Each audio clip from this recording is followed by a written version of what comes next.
प्रकारची आकृती पाहिलेली आहे। आता ही आकृती पाहूया। इथे सुद्धा आपण नंबर द्यायचे आहेत, 1 2 3 4। मग आता यात सर्वात मोठा नंबर कोणता आहे?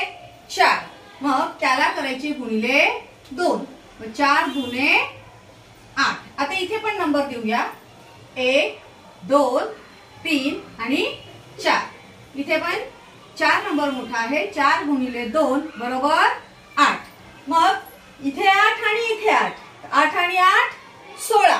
पण अजून यात लपलेले त्रिकोण आहेत, तर या ठिकाणी 2 आकृत्या एकत्र केलेल्या आहेत। मग ते कोणते आहेत ते पण आपण शोधूया।